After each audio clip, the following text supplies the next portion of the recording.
Hello, Grumpy Golfers. I hope you're all well. And welcome to episode 16 of A Golfer's Ramblings. Now, this episode takes a little twist towards the Masters, and obviously we will touch on whether Tiger is going to beat Jack's record. But that comes with one of the questions later on. So, without further ado, let's crack on with those questions. Now, the first question is from Sam Townsend. Now, Sam is asking whether I would rather win the Masters or hold the winning putt at a Ryder Cup. For me personally, I would rather win the Masters. Or any major for that matter. It doesn't have to be the Masters, obviously. It would be nice to win the Masters. But yeah, any major I would happily win. Why? By winning a major, your name's etched in history. You've got that accolade of a major winner. A Ryder Cup, whether you win the hole the winning putt or not, you will always just be a Ryder Cup member, a winning Ryder Cup member, nevertheless. But you were just a member of a team that won. Now, I might have that's my opinion, and other people may disagree or not. But for me, it has to be the major win, Sam. For me, so yeah, I'd rather win the Masters than hold the winning putt at a Ryder Cup, because whether you win the winning putt or not, if you're on the winning team, you ultimately get the same sort of credit. So for that reason alone, I'm going with the Masters win.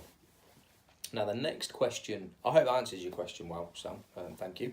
The next question comes from the Invisible Golfer, who's that guy off Twitter, and he asks, what would be my Masters dinner if I were to choose, if I were to win.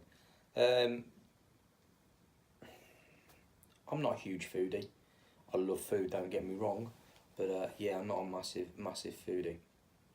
I think I would have tiger prawns with lime chili to start.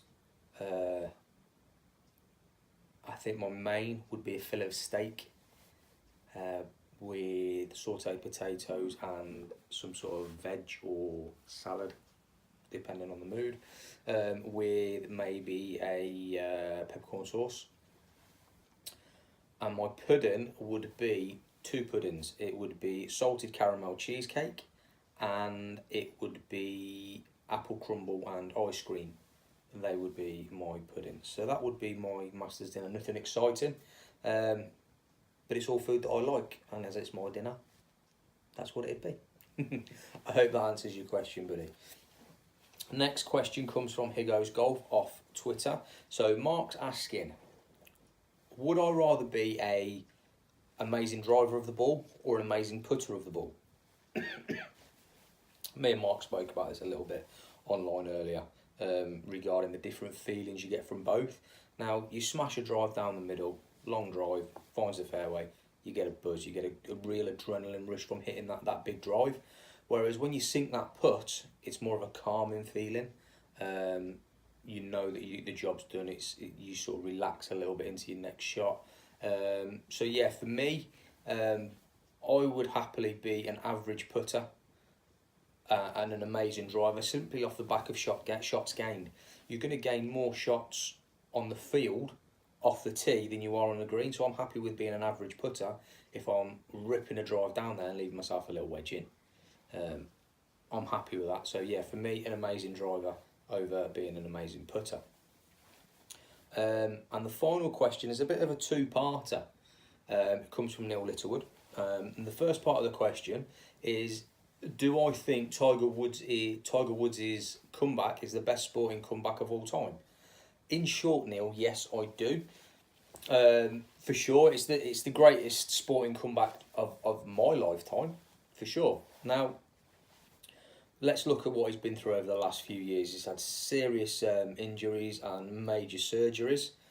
He's gone through a public relationship breakdown, obviously his own fault, but it's still massively publicised. He went through issues with drink driving, issues with addiction to prescription drugs, huge mental issues off the back of that. Now, if you take the physical out of it, the mental side of things is enough to ruin anyone's career. So for him to come back from that one thing is amazing, but to come from the mental illness and the physical aspect of the things, yeah, it's a huge comeback, and he's done so well to come back to the form he's in. On Sunday of the Masters, Tiger Woods looked like Tiger of old. He was very closed off until sort of the 18th when he holed that putt, and then that was a new side of Tiger where he sort of let it out. It was, yeah, he's smiling, but yeah, definitely by far the greatest sporting comeback of my lifetime. Anyway, the next part of Neil's question is, now he's won his 5th major, will that spur him on to win more, and can he beat Jack Nicklaus's 18 majors? Of course he can. Of course he can. He needs to win 4 more to go to 19 majors and be the undoubted, undisputed greatest golfer of all time. Which is a debate that will continue after he reaches that record, and I'll talk about that a little bit more in a minute. But yeah, he can win the next 4 majors. Well, not the next 4 majors, but he has got 4 majors in him, yes, before he quits. So I believe he can beat Jack's 19. Jack's 18 and Tiger will become 19. Just a little side note, Tiger Woods is 900 to 1 to win for the remaining majors of this year. Now, I'm an advocate of gambling, I don't gamble, but that's worth a tenner. So yeah, the only, Tiger Woods, is he the greatest golfer of all time? Yes, no, yes, no. If Tiger Woods wins 19 majors, nobody can argue with facts and statistics that he is the greatest golfer of all time. It's that simple, and he will get to that point. He will win another four majors and beat Jack's record, Neil.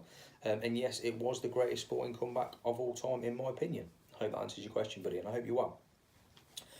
Guys, thank you so much for watching episode 16. Please give it a thumbs up and drop a comment below for any questions that you want me to ask in the future, or answer in the future even. And if you haven't already, please subscribe. Thanks so much, guys, and I'll see you soon.